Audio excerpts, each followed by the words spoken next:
I nearly just slobbered onto the microphone with my... I'm quite numb right now.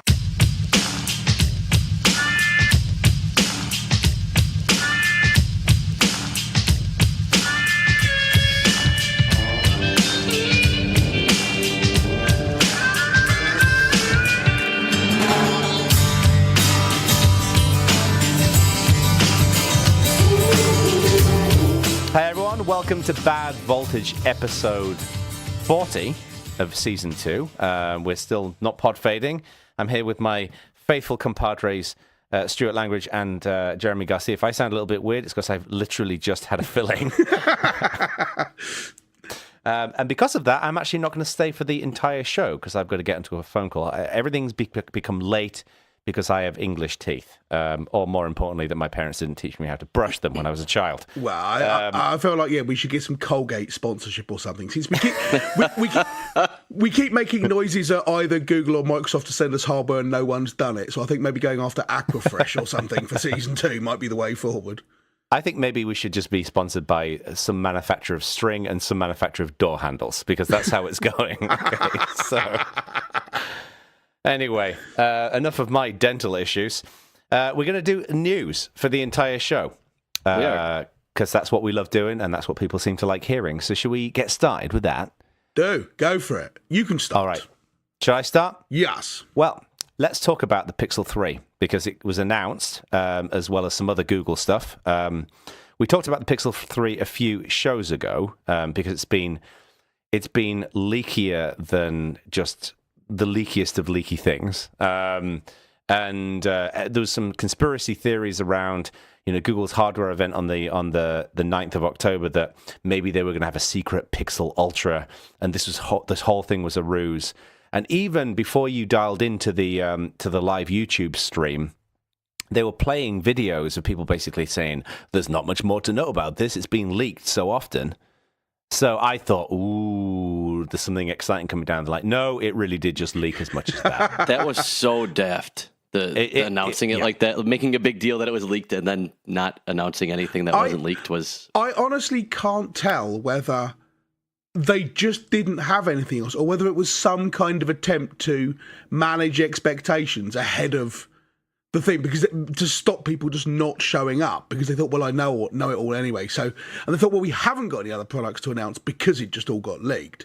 But maybe we can pretend there will be loads of people will watch anyway. And that, if that's true, that sort of approach to these things, it's got to have a terribly short shelf life, right? You can only get away with this sort of thing once.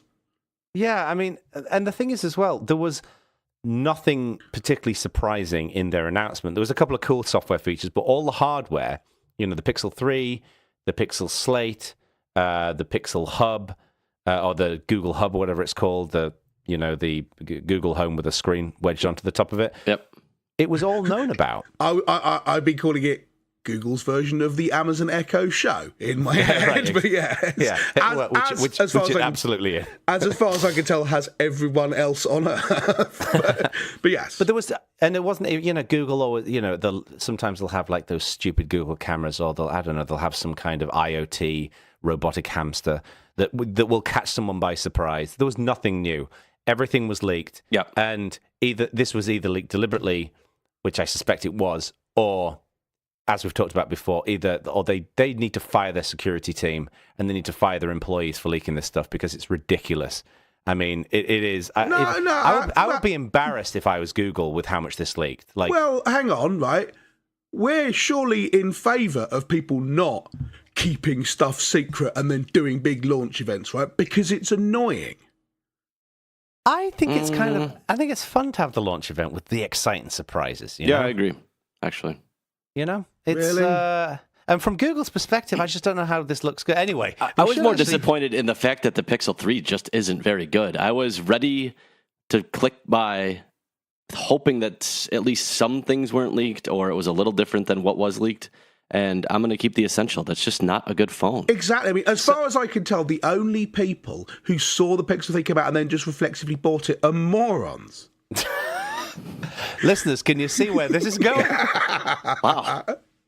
So, as somebody who did reflexively purchase the Pixel 3 as soon as the thing had ended, and the only reason why I didn't purchase it while it was ongoing is because I was on a BART train heading to the airport. Is Google finally out of stock on Pixel 2s because you have all of them? Shut up. I actually think I think it's a good phone, but I think they do need to get their hardware game up. Is it honestly a Pixel 3? As far as I could tell, it's either a Pixel 2.1, or if the Pixel 2 was really a Pixel 1.1, this is a Pixel 1.2. What's good about it? Well, from what I can tell, the hardware it's okay. It's not as much RAM as people would like. It's got a reasonable Snapdragon processor. It's got a decent amount of storage. But the thing is, I think where Google are trying to differentiate here is, if you noticed in their live show, they didn't mention Android at all. Yeah, people are making a huge deal of that. Yeah, and I think that you don't buy. I think the thing with Google is you don't buy a Pixel phone for the hardware. You buy it for the software. Like the fact that they've got one camera on the front of that phone and it's outperforming phones that have got two cameras. It's all software. It's all software modification, all their computer vision stuff. So I think that Google's argument is, you know what? You don't buy it for the hardware. But this is the problem with that strategy. If that's the case, don't charge $1,000 for a phone. That's exactly the point. I'm all in favour of software stuff coming out, but yeah, at that point you don't get to claim, oh, we're a super high end phone and charge it. And to be clear, it's $1,000 for you. It's £1,000 here, which is ridiculous. Well, it's because you live in there. It is ridiculous. So the one thing that I do like about the Pixel/Pixel XL strategy is the Pixel is basically a smaller version of the Pixel XL, obviously without the notch, but other than that, from a spec perspective, almost the same. Finally, someone made, aside from Essential, a phone that is a reasonable size and also reasonably spec'd. Because like Samsung, you either get a garbage phone that's a reasonable size or a phone that is the size of a tablet. Right. And everything that I've seen from people who've used at the launch event, who've used the Pixel not XL, has said that they think it's going to be the best smaller phone that's out. Yeah, I mean, I suspect when this Essential finally gives up the ghost, that the Pixel 3 is what I will buy. Right. And it's almost the identical size. Yep. But I will say having something where software releases are constant and iterative, and you get the monthly releases the day of, and you basically have two options if that's what you want, which is the Essential or the Pixel. I don't know that I could go back to not that experience. For me, it's like I feel locked in because I'm not buying a phone that doesn't ship like the Google's vanilla Android. And yes, you can get like a Moto, but that's the reason why I'm getting the Pixel 3. It's because it comes from Google and it's just a way better experience. Yes, you could land a plane on the notch. Oh, I don't care about the nut. By the way, incidentally, can you both remind me, you can see me in a webcam, to not drink right now? I nearly just slobbered onto the microphone with my... I'm quite numb right now. Anyway. So I have a stupid question. Yes, you do. You always do. That's not a new thing, by the way. Hey, I have my first ever stupid question. You've made the point that this is really about the software, not about the hardware, and I'm completely fed by that as an argument. But then, why didn't you just stick with the Pixel 2? I don't have a Pixel 2. Why didn't you just buy a Pixel 2? Because the Pixel 3 is coming out. But why do you care? If it doesn't matter about the hardware, if it's just the software, just get the Pixel 2 and install the upgrade.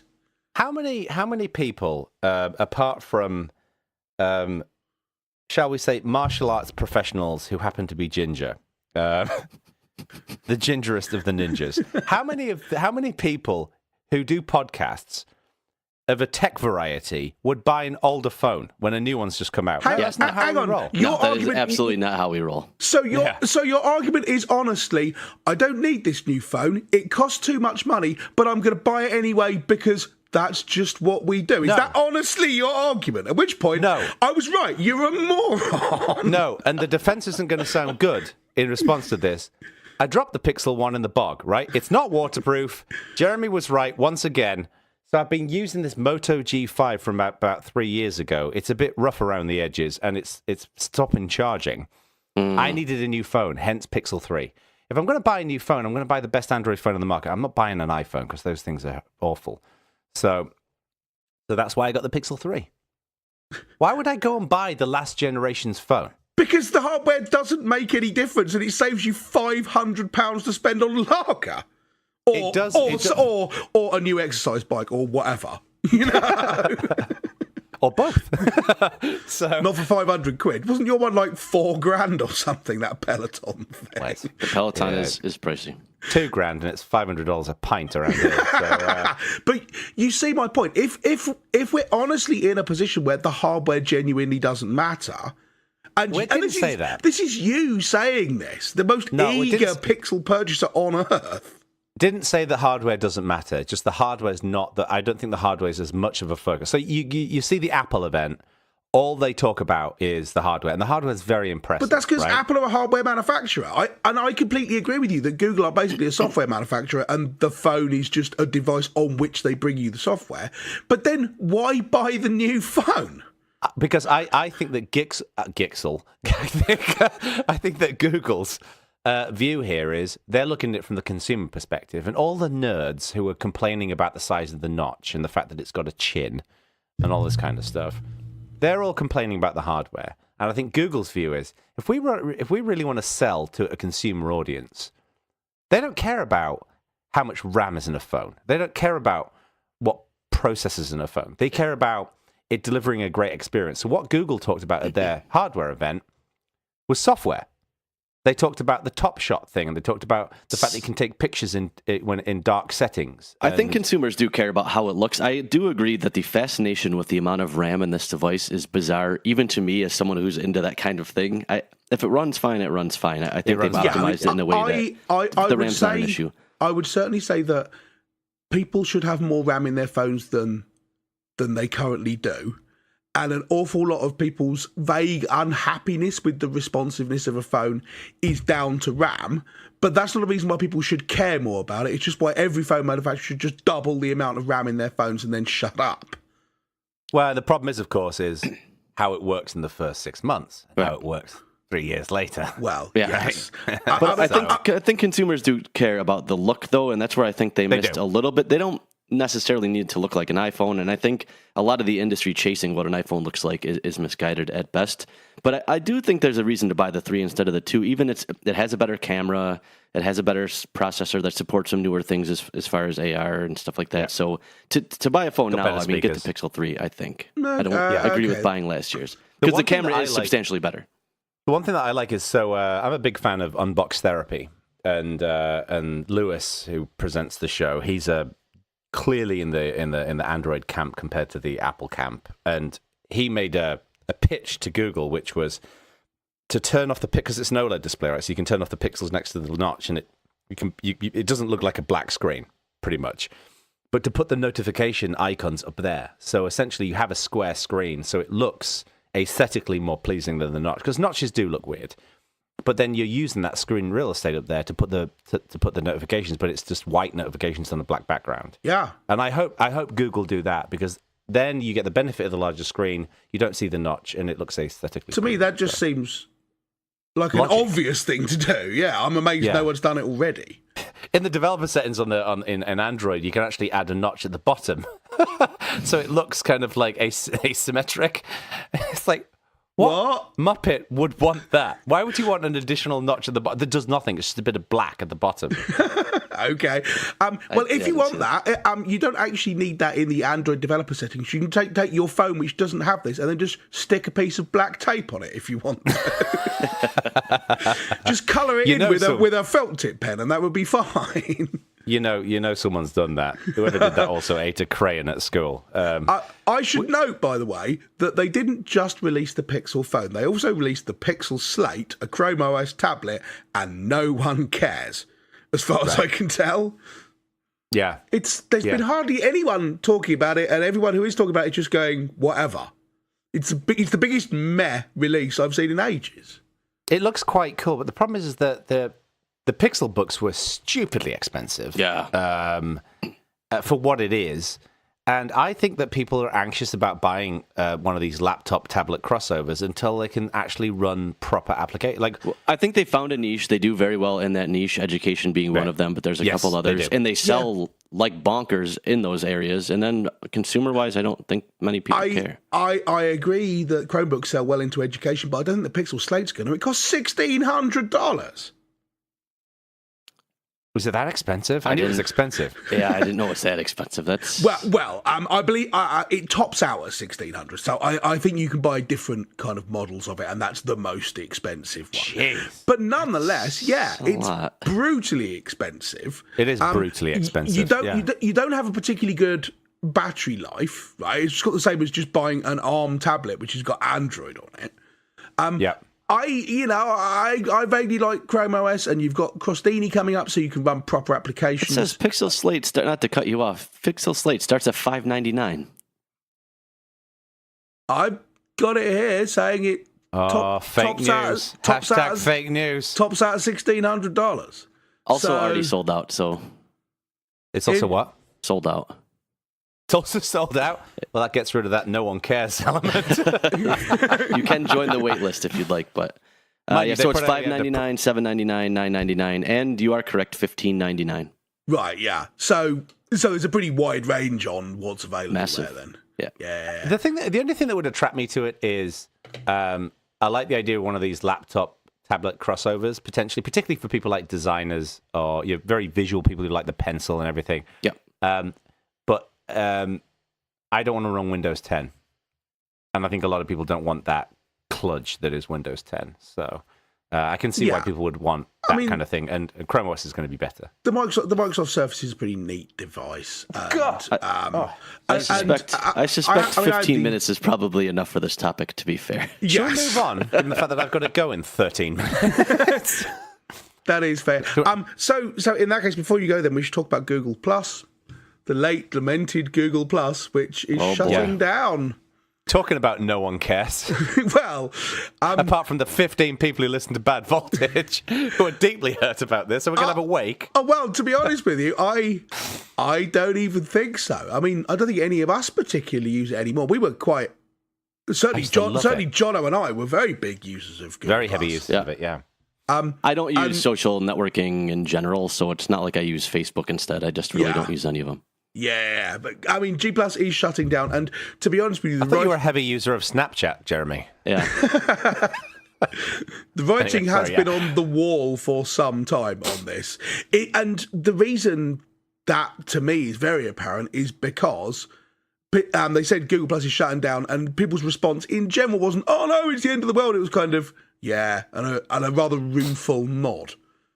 Kind of, here's the thing, I'm a little conflicted with Google Plus, and the part of me that doesn't really care is I didn't use it, and I don't think social networking is healthy for humanity at this point. But I think, aside from the fact it had terrible marketing, the release was very hodgepodge. I still am not clear on what product managers at Google do, because they don't seem to do it well on the consumer side. They seem to do it very well in some areas, but on the consumer side, I think as long as they have 7 disjointed messaging apps, it's pretty clear that product needs to get their act together on the consumer side. And I'll lump this in with that. But I think do you mean consumer in general, or do you mean consumer specifically to social and messaging? I think consumer, social, and messaging. I would argue that Google Maps and the search engine and has stuff it like super that is together. very good. Yeah, I would agree. But on the messaging side, you're completely right. I just don't understand what their strategy is. But I think the ideas of circles where you had different, acquaintances and friends and family, that's how you think of things in real life, right? Relationships, human relationships are inherently asymmetrical. That's just how it is. We're different people to different people. And that's how it is. And you want to share a night out versus family photos. Those are 2 completely different groups. And the ability to stagger groups, I think, was fundamentally how humans approach other humans. So the fact that isn't baked into Facebook is weird to me. Not only is it not baked in, they kind of half-ass added it as a response to circles, and then recently completely end-of-lifed it, from what I understand. It seems to me if you flatten that out, it basically forces you to reduce yourself to like the lowest common denominator of what you're prepared to share with everyone, and that's a weird place to be. To me. Yeah, but the distinction there, I think, is. And certainly we saw this with Google Plus. The people who I am seeing who are sad about it, about this shutting down, are people who are in relatively niche communities, which Google Plus has done a very good job of supporting. The people in things like the role-playing community, where There's a lot of that on G+. There was a lot of Linux and open source stuff on G+, up until there was a good tech crowd on there for sure. Yeah, a few years. It started to die away over the last couple of years, but that sort of slightly niche community found a really good home on G+, and now it's going away. There isn't really anywhere else for them to go. And this is another example of something where a good idea underlying it, some clever thinking, innovative thinking about how to put it together, and technically very adept, but actually not well managed. This is the story of Google products, right? Loads of them are like this. I think they operate their company like a VC. And they basically set teams up and they go off and they just see who survives. And some of them survive and some of them don't. And I think it's an interesting model because you get some, I suspect that Google Hangouts, for example, started out life that way. And it's been very successful. But then you get the litany. Who maintains that website with all the gravestones with all the Google products on it? You know, it does not inspire a lot of confidence for me using products that aren't Search, Maps, or Gmail. Yeah. Well, it's interesting that you say the VC thing, because I was talking to a guy who was product manager for Google Maps. 6-7 years ago. I was just talking to him last Friday, and quite a few of the things that they did weren't really kind of handed down on stone tablets as part of the big master plan. They were relatively quickly put together responses to something that happened, whether it was, wow, loads of people seem to be using this thing. I mean, the whole Google Maps API was basically built because people were scraping the thing anyway. And so they went, hey, why don't we just build an API so people could do this properly and not just hammer our sites to death? He had all these brilliant things where they got, they were plotting someone's usage of Google Maps. Right, so anytime they requested a particular thing, it would draw a dot on a map. And then so you can look at a particular area of the country and see where people are requesting information for it. And it was just a series of incredibly regular dots, you know, every 500 meters in every direction across the whole of the United States. You're like, this is very obviously a scraping script, right? Yeah. And so responding to that sort of thing. But the nice thing about Maps, as you say, Jeremy, it's a service I'm completely confident in. And it's because I think they do this sort of thing and then fold it back into the major product. Whereas Google Plus, it started off and they didn't have to prove its worth in the market because Google basically mandated right from the top, everything will be G Plus now. All the logins will be G Plus. Everything must integrate with G Plus, whether you wanted it to or not. And then when they went gangbusters on it. Yeah, and then when they stopped doing that because it didn't become the new Facebook, it was kind of left a bit without a purpose then. I also think that, I don't know about you guys, but I remember vividly when G Plus first came out, and the reason why is because I was writing the second edition of The Art of Community, and I was starting to write about it in the book, and I was trying to explain circles, and to this day I understand them as a concept that, you know, you have different groups of people, but lots of those people will exist in different circles, right? So, for example, you guys are friends and you are associates in the tech world, for example. Yeah, and we are Bad Voltage, and you are Bad Voltage, and you are open source people. And so to me, like, the idea of grouping them, it was almost like filtering email, but with your friends. But then you could tune how you would send certain things to certain people and what certain people would see. And I just found the whole thing confusing because it struck me as, it's like people who basically have the philosophy of, like Eric had this philosophy of, she will only accept friends on Facebook that she's actually friends with. Yeah. But then she'd have colleagues asking, like, making friend requests, and certain people she knows in the business. Mm-hmm. And then she feel like, you know, somewhat kind of inclined that she has to really accept them. It leads to awkward decision making. And it leads to awkward decision making. And I found that Circles was just too confusing in that regard. I think Circles was a great concept, but I mean, it wasn't even half-arsed. It was about a quarter-arsed at best. I think it was a great concept that was not well implemented, and it was roughly 1/4-arsed. I would agree. It was roughly 1/4-arsed. Wow. Yeah. It could have been great. But yeah, the other thing, I don't know if you saw the news about this, but Google themselves made a big deal about how, we're going to close it down, and you know, maybe it's come to the end and there are other services that provide this sort of thing, and we're not sure it's going where we want it to do, and it's not in line with our strategy and all this sort of thing.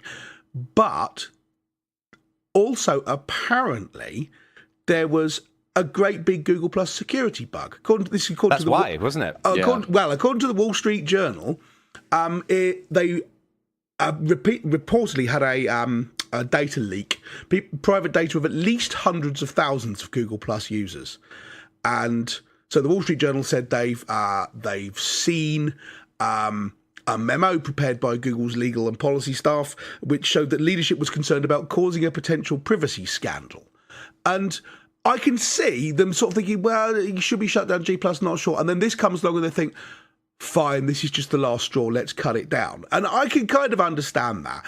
What I don't like is if that's the truth and then they just didn't tell anybody about it. Yeah. That seems to me, I mean, I know they're no longer don't be evil and all that, but that sort of behaviour, I kind of don't expect that from Google. I mean, maybe I'm just naive. No, I don't think you should expect that from anyone. But a lot of people, Facebook, for example, if they do anything nicer than ramming a live rattlesnake up my arse, I think it's, fantastic behaviour from them.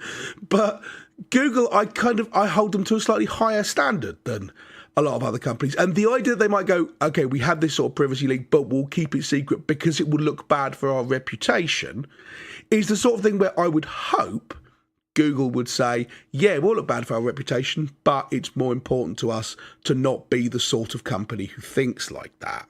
Again, maybe this is just naivety on my part.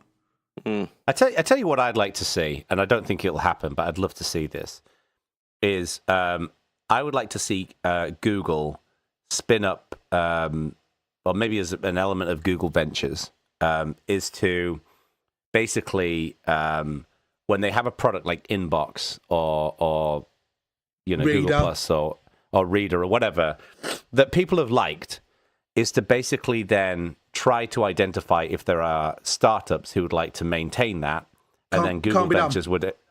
Why? Because all Google stuff is built on the Google infrastructure. It's not built as something where you can run it anywhere else. It's all built to run on top of the stuff Google provides, Bigtable and all that sort of thing. And they have one giant mono repo, so getting it out of there would be... They've deftly avoided the whole, we should open source this product by going, there's no point in doing so because you don't have the Google cloud to run it on, so you can't have it, and they're not going to give that to you. But I wonder whether there will be a way of bridging that, where people could essentially... If you had like some established entrepreneurs who could basically essentially act within the firewall a little bit, and then gradually, as part of this, it would be taking that and basically building it outside of Google's infrastructure. So they'd have essentially NDAs with Google to then take it and make it run on more generic infrastructure. I don't know. I just think it will be. I think there's some good ideas in here, but Google clearly don't have the appetite and the investment to continue it. And I think it's a shame that those ideas die on the vine. One of the things that always startled me about G+, just before you go, is their startling refusal to provide any kind of API to it. They flat out refuse to allow anyone to do third-party stuff in any way. It's not just like, we expect people to be able to build a load of third-party clients like Twitter are trying to stop. But you couldn't post to it from anything. You couldn't read stuff. You couldn't download anything. It was just a completely closed, you will go through our UI and that's it. I think that was part of its downfall. Yeah, I think so. There's a whole bunch of sort of integration-y stuff. Not just I want to build a complete third-party client to it, but there's a whole bunch of stuff where you're just like, oh, you can't do that because they refuse to allow anything. And I never understood it because Google are quite good about this sort of thing normally. Well, you basically lost all the thick-rimmed glasses marketing professionals at that point. So right, I got to go, guys. Yeah, okay. Have fun. Be nice, okay? And listeners, don't listen to anything else. You can switch the show off right now. It's going to be meaningless drivel with these two rambling on. Here's where it will get interesting. All right. See you later. Okay, later, dude.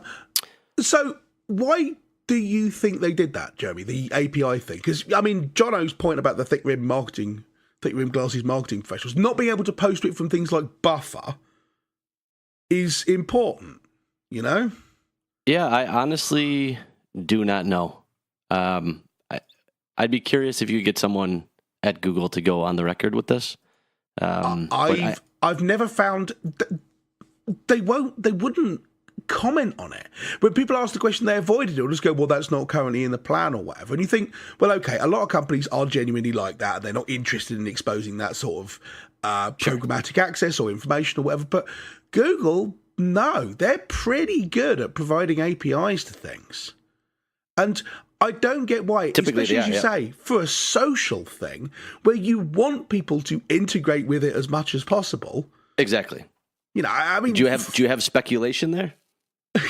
I have nothing. It's I don't have a good answer to that at all because it's genuinely baffled me from day one why they never did this. I mean, my best guess is that it was always on their list of, yeah, we're going to do this, but we want to get the experience right first, and we want to make sure people are using it first, or, you know, slightly less charitably, we want to make sure people are locked into it first, or whatever, and then we'll start providing API stuff. But then after G Plus started to die away, they'd have hit a vicious circle there where it's dying away, so we withdraw resources from it, have fewer people on that team, and so build the good API never gets up to the top, because why would you build an API for a thing which is in decline?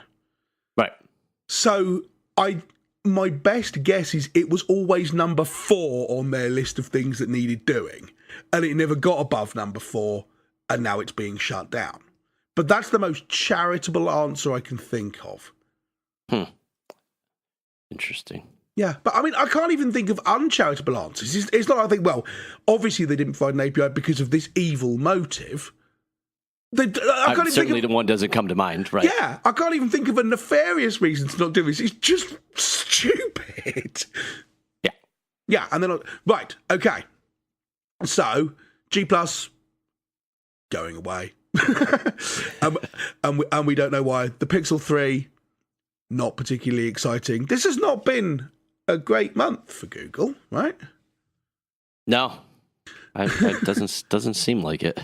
No. So here is a different thing entirely. Another big company, Microsoft, who this week contributed 60,000 patents to the OIN. They did, and I went, really? Okay. What did you think? Are you familiar with OIN? Yeah. I mean, we should probably fill people in on what the OIN is for people who haven't heard of it. But in my understanding, basically a whole bunch of companies who are involved in open source got together and said, we'll just collect all our patents together. So we contribute ours, you contribute yours, and then we all promise not to enforce those patents against other people in the company and possibly against anybody. It's kind of a patent non-aggression pact, if you will. Ah, that's a good way of putting it. Yeah. So people have been calling for years for Microsoft to stop doing patent litigation against open source stuff. And one way of doing that has been to say, join the OIN. But I just assumed it was just pointless whining, and that was never, ever, ever going to happen. It is. I think it is interesting that they chose to do so. The OIN really is a pretty rapidly growing, I think, organization at this point, especially given Microsoft joining. But it already had quite a few, Google's in there, IBM's in there. Just the number of patents between the two of those is obviously massive. But like NEC and Philips, Sony's in there, Red Hat's in there, SUSE is in there, Toyota and Canonical, and quite a large chunk of the Linux kind of ecosystem had already been members. So it's interesting. I don't know what to make of it. I don't know how it impacts some of their Android licensing stuff, but it's. I think for a lot of the people complaining that they have never done anything substantial around patents or around really, really changing this, I suspect will not be enough to sway those folks. I don't know what you think of that, but well, I mean, that was one of the things where they did this, and your immediate thought would be, "Wow, this is." Regardless of how you feel about Microsoft generally, this has got to be an unambiguously good thing.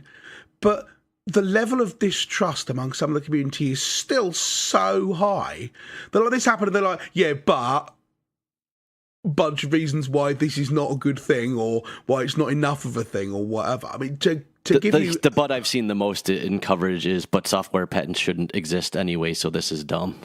Well, yeah, but that's a whole different fight. One of the other things, the Conservancy, one of the things they flagged is that one of the big Microsoft patents is on FAT, the file system, or exFAT, which is what gets used on SD cards and things like that.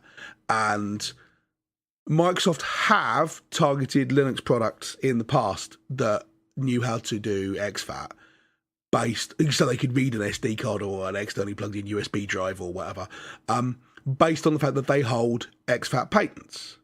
Mm-hmm. Those patents are Microsoft have not put that code into Linux. So, and the OIN only for those of you not familiar with the OIN, it only covers Linux kernel proper. Yeah. So any patents that Microsoft hold on exFAT are not included in the non-aggression pact. Right? So the Conservatives said, hey, Microsoft, why not just contribute exFAT to the Linux kernel now that we're all friends and everything?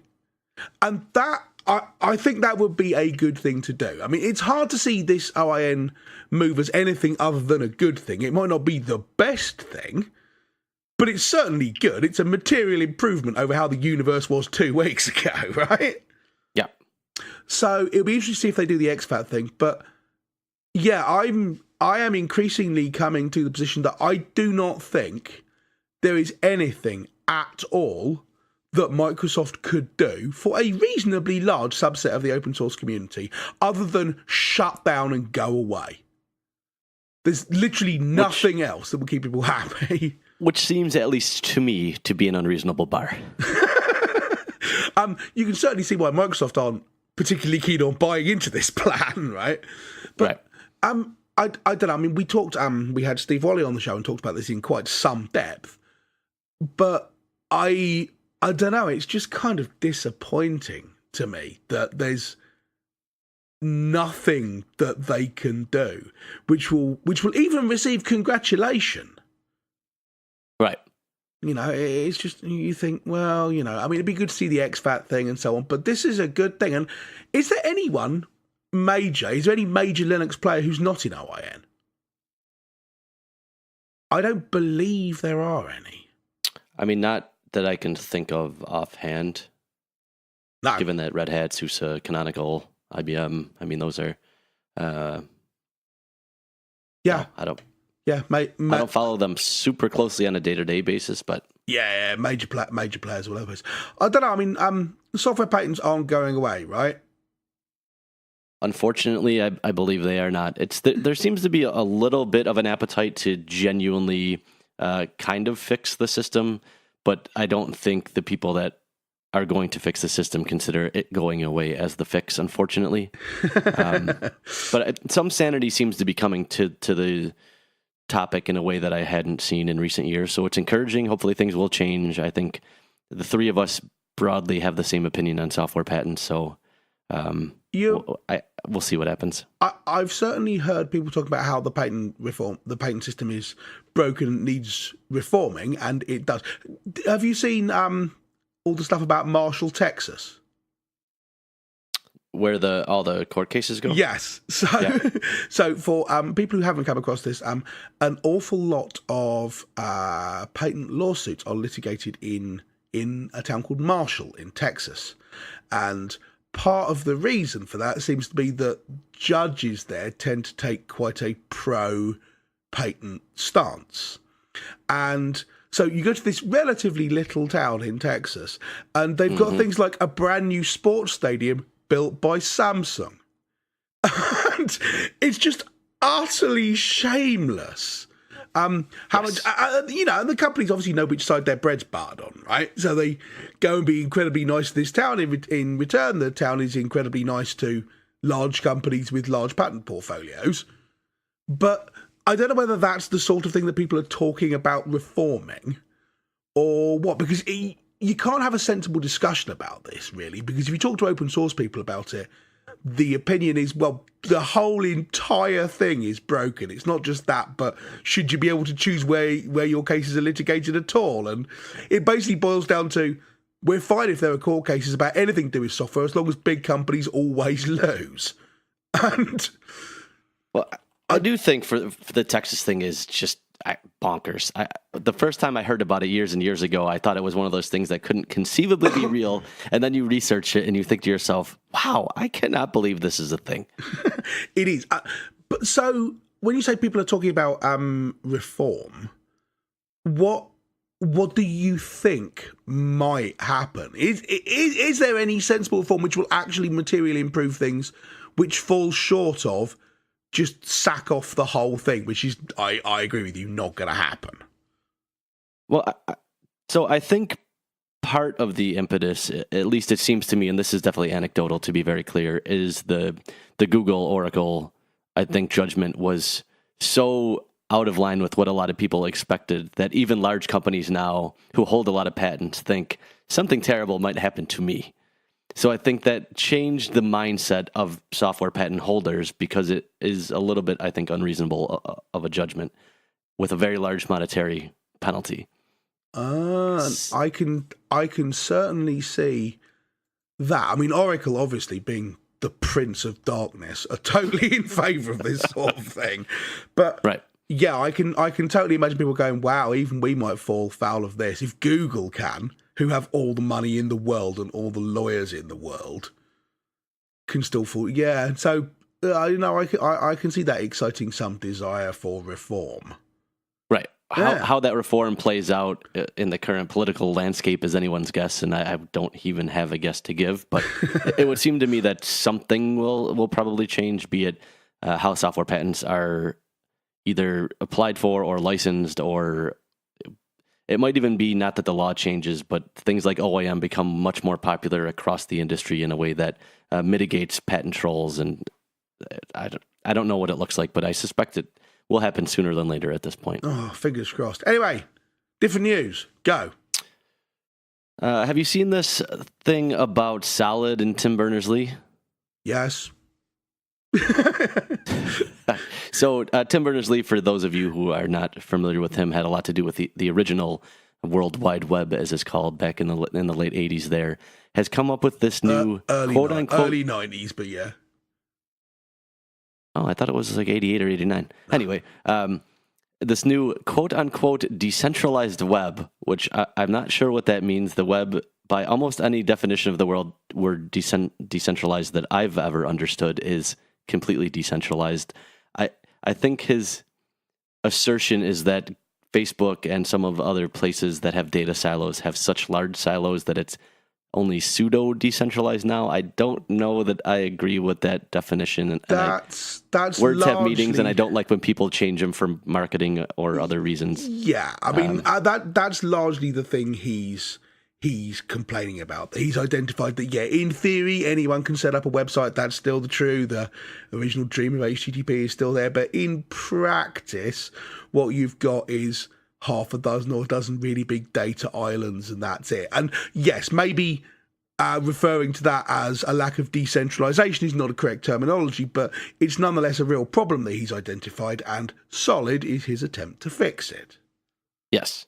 So basically, you would store your personal data in what he's calling a pod. I think it's an acronym for Personal Online Data Store. And those you would be able to host wherever you wanted. And then once your application was authenticated by the Solid infrastructure, you could request specific data from the pod. And that's how the new internet would work. What are your thoughts on this? I got a number of thoughts on this. I suspected you would. Having looked into Solid a bit. The first and most immediate thought is that Tim hasn't got any better at designing icons since Mosaic and 1992. Solid itself, yeah, that description you've just given there, Jeremy, is more lucid than the description that Solid gives of itself. It's wildly confusing what the hell is happening, how you're supposed to use this, and so, and obviously that's to a large extent because it's new. You know, I mean, if you'd have sat down and read the very first descriptions of HTTP and HTML when they first put them together, it would be hard to look at that and then envisage the web as it stands today. Some people did. Yes, that is fair. Yeah, so it has the potential for that, but equally, as this is not a new idea, right? The idea of having online storage, which has got your data in it, and their websites know how to tap into that. People have tried this countless times before, and not just obviously a whole bunch of companies. People like Dropbox would very much like it if you were to store all of the stuff on loads of different websites in your Dropbox, right? But that would just be a new silo. Yeah, exactly. But but the idea of coming up with not a data storage place and then demanding everyone fits their API, but an infrastructure by which anyone can implement their own thing is also not new, right? Remote storage, all one word, has been around for ages. There's a standard protocol there. Sites can do it. The whole indie web concept is built on exactly this kind of thing where sites are linked together with things like web mentions and so on. So a lot of this stuff exists. The problem that we have is not thinking up new technologies to make it happen. The problem is making it exciting so people grasp it and want to be part of it. On that front, Solid has failed spectacularly because nobody gets it. It doesn't explain what it does. If you understand what it does, you can't make it do it. I couldn't find my way around, and I do this stuff for a living. So I was just going to say, if it's confusing to you, someone who has been a web developer for a very long time, I don't know what their go-to-market strategy is there, and I don't know how they convince a bunch of people who clearly don't care about the implications of privacy and security. And I know a couple large breaches have maybe started to change that for the general public, but I still don't think they understand really the implications here. And I certainly don't think they understand the concept of decentralized web versus non-decentralized versus his pseudo definition of now kind of a decentralized protocol, but data silos. Like, people don't understand that. Yeah. And if they don't understand it, they're not going to go from the thing that they know and can use to this new thing. Like, there's just going to be no impetus for change there. So that is totally the problem. I mean, it got a lot of press because he's TBL. Well done, Uncle Tim. But when Opera did this with Opera Unite, it didn't get as much. It didn't get press in the normal. But Firefox tried it as well. Yeah, it got tech press and went nowhere. And this is the same thing. And there are some things which are confusing to me because I know too much about the technology, so I'm not able to view it with the eyes of a normal person. But this is not confusing because I'm overcomplicating it and expecting too much of it. This is confusing because it's badly explained and too technical for me. There's almost no effort gone into how it works for a person, showing this is what would be important, this is how you'd use it, this is how it's going to make your life better. Now, maybe their goal is we're going to design the underlying protocol and then let other people build on top of this in the same way they designed HTML, but it took Netscape to come along and actually turn it into a world in which URLs appeared on people's plastic carrier bags while they were walking down the street, right? Well, it's interesting you mentioned Netscape because he said he wants Interrupt, which he's leaving MIT on sabbatical to found a startup called Interrupt. He wants Interrupt to be to Solid what Netscape once was for the web. Yeah, I don't think he's going to manage it, but this is I suppose this is TBL's difficult second album. After living up to the promise of the first, but yeah, I've not seen anyone who's looked at Solid who has a good word to say about it. I don't think I necessarily agree with you about people not being concerned about privacy. I think the point is that the thing he's responding to here is that I think people are concerned about it but don't know what to do about it. And at the moment you've got the choice of opt out of everything or be a bit disquieted, but there's nothing you can do about it, right? You're not going to just turn off the internet, so just got to put up with it. But no one's particularly happy about the fact that every day there's another thing saying a data breach and your credit card numbers were given away to hackers. It's just, you've got no option. I think people care about security more than they used to because of all these breaches that are happening, but I don't think they really understand, the depth at which their data is in these silos, and B, the long-term repercussions I think that's going to have. I mean, I think they just don't want their credit card to be stolen from Target. Possibly. I mean, so I feel slightly differently, but regardless of that, there certainly isn't an option where you can both have your cake and eat it, which is what cake is for, right? Where you can operate on the internet, but not be at risk of this sort of thing. And Solid is an attempt to fill that hole, much like other attempts which have attempted to fill that hole. The people doing it think the important thing is to come up with good technology, and then the world beats a path to your door, and it doesn't at all. It's literally the exact opposite of that. You have been banging on about this for a little while now. I have. Yeah, which is why I was really disappointed in Solid, because, you know, Tim Berners-Lee did it, and he's smart. And I thought, and this is something, but it got a whole bunch of mainstream press. It's showing up on the normal nightly news report. The guy who invents the web has done a new thing. And if he'd done a new thing and it was good, it could have really seized people's attention. As it was a one-day wonder, and now it's gone away, and most people won't have used it. If they have used it, they won't understand what the hell it is. And I don't think you get a second bite of that cherry, so we've just taken one of the options we had for fixing this and burned it. So what I am curious about, it sounds like we both are of the mindset this will likely not succeed. I am curious if some nugget of the implementation does get integrated into the broader web and has some kind of meaningful, impactful change. I haven't looked at the implementation close enough. It sounds like you've looked at it a little bit closer than I have, but I'm curious to see if one bit of it will kind of catch on in a way that it starts getting supported and broadly changes things. It might do. I mean, the thing which would need to catch on is the idea that your data for a given service is owned by you in your place rather than by them in their place. That's the fundamental change that Solid offers. It's the fundamental change that remote storage offered. It's the fundamental change that Dropbox would like to do, again. But that idea that you don't put all your stuff on their server and then it's theirs to do what they want with. You keep it on your server and then they get access to it in the same way that applications on your iPhone have access to your contacts list, but they have to ask for permission and they can only get one contact at a time. What they can't do is just snarf the whole lot and do what they like with it. So it's bringing that model to the web. And yeah, the technology implementation in Solid is not particularly exciting. It's not particularly revolutionary. If we said, okay, we need this to happen, how would we do it? And you and I just sat down in a room, we could rough out a protocol that would make that happen. There's obviously a lot of devil in the details here, but it's not conceptually a difficult problem. And a whole bunch of people have tried it already.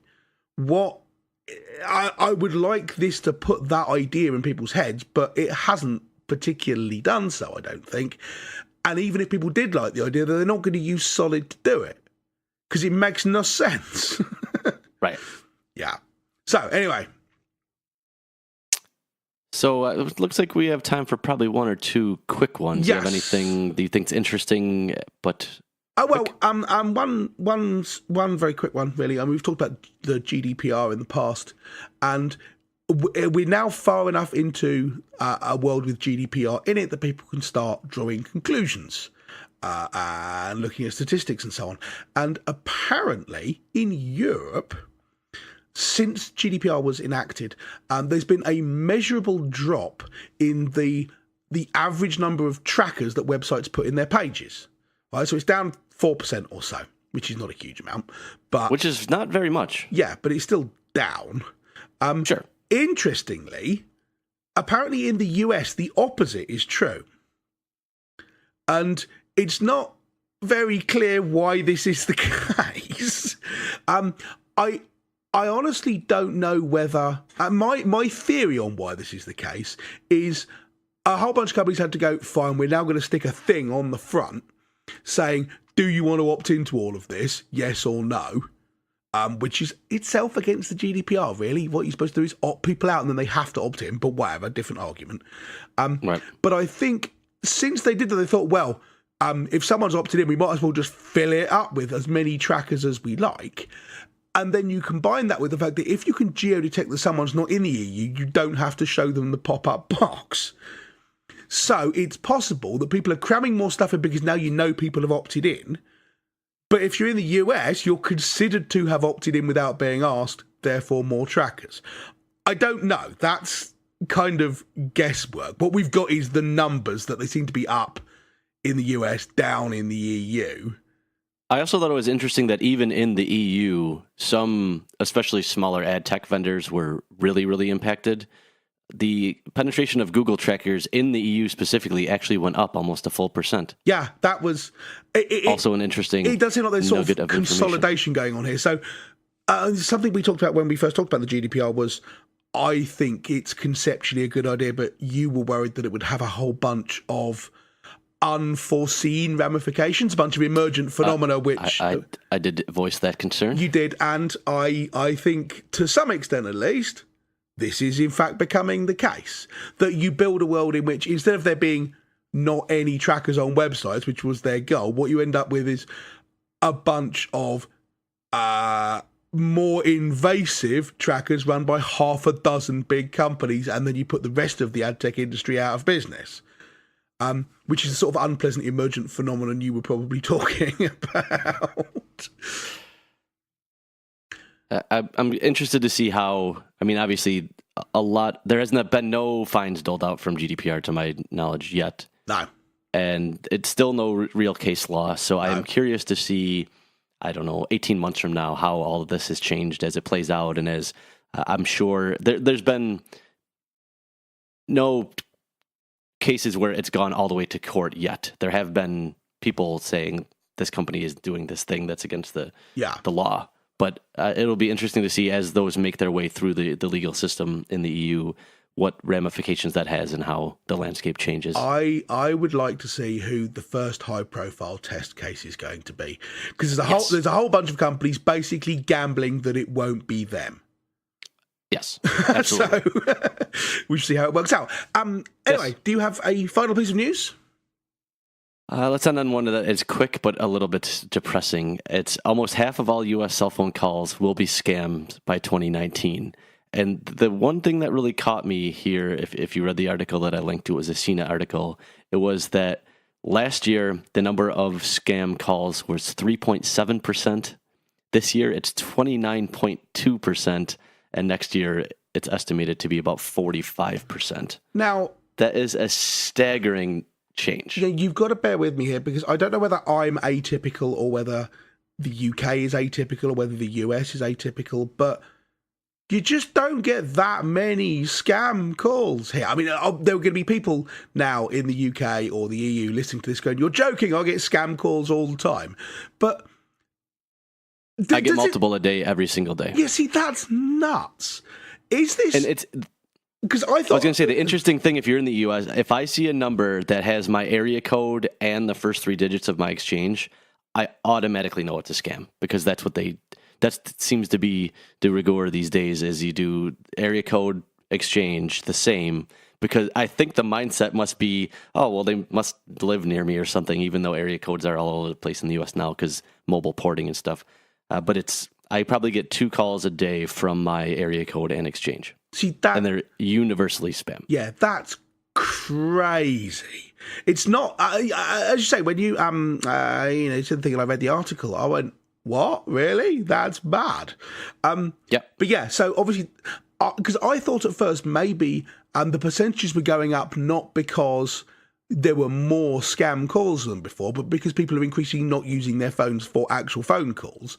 And so the total number of calls was dropping, and therefore, as a percentage, scam calls are going up. But no, it sounds like you're not only seeing the number of actual calls you make on your phone go down, but the number of scam calls are going up as well. Hence the 45%, because nobody actually uses their phone to make phone calls anymore. So pretty much by definition, anyone who rings you is probably a scammer. It seems like it, yeah. And I have, Essential also has a thing, Pixels have this as well. I don't know if other phones do yet, but built into Android, there's a way you can mark a call as spam, and you can automatically have, if it's in the spam database, to go right to voicemail and not even ring your phone.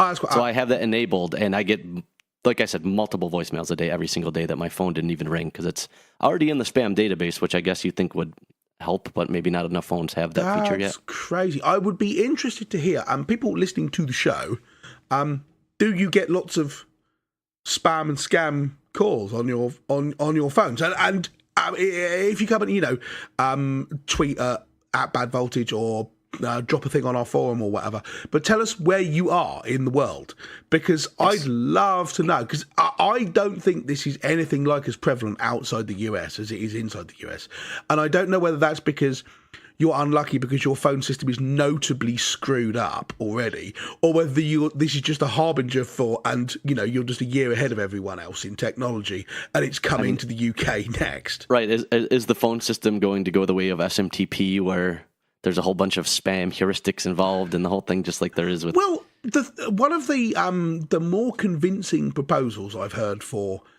stopping spam with SMTP was you re-rig things, so sending a message costs 0.0004 cents or whatever. No.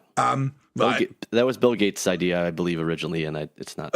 We can argue about whether it's good, but I certainly think it would probably stop spam. There might be a whole bunch of other reasons why you don't want to do it, but whatever. But phone calls cost money. They're not free. So I don't understand how they even have the money to do this, these scam artists. I don't know what APIs they're using to do this at a cost-effective way. They clearly have found a way to do so, whether that's a short-term phenomenon or a long-term thing, that I have no idea. Yeah, interesting. But yes, so bad voltage listeners, let us know. I am curious if this is an issue broadly around the world, or if maybe it is just a US thing. I didn't. Yeah, I would not have known that. I very much don't. I don't believe it's the case here, but maybe I'm just unusual. Certainly, I get the occasional call like this, but they're relatively rare. There was one number which was ringing me 4 or 5 times a day, and there was never anyone at the end of it, so I just blocked it. And then whatever, it hasn't come up again since. But yeah, I'd be very interested to know whether you might find people get in touch with us from, I don't know, Australia or Indonesia and say, no, it's a terrible problem here and it's been a terrible problem forever. And they've just worked out how to do it in the US in the last 18 months or something. And I don't know whether, can this even be stopped? I mean, even ignoring whether the current political climate is likely to legislate against this sort of thing in the US, is it something you can legislate against? I mean, the Do Not Call Me register has been around for years and no one gives a shit. Yeah. I mean, it started working at the very beginning, but then people found ways around it pretty quickly. I thought the way people have found around it is by just not caring. And then when the FTC finally catch up with you, you go, okay, send your company into bankruptcy and set up Jeremy 2 PLC and just carry on doing the same thing. That seems to be roughly how people have gotten around to this. Right. And on that bombshell. On that bombshell, one other thing. Well, I will say to you, are you speaking anywhere in the next couple of weeks, Jeremy? Funny you should ask. I am. First of all, I'm leaving in about an hour or two for London, going to head to Datadog Summit there. So if you're in London and interested in observability or Datadog, or just want to chat about open source, feel free to stop by. It is a free event. And after that, though, I'm heading to Edinburgh, where I will be giving a talk about building open source communities with someone you might have heard of, and that someone is Stuart Legridge. I was going to say, you're like, I'm giving a talk, and I'm like, hey, hang on, we're giving a talk, aren't we? So I think I show up on the stage, and you go, what the hell are you doing here? And I have to just get back on the train. Yes, we are giving a talk at the Open Source Summit about Measure. We are.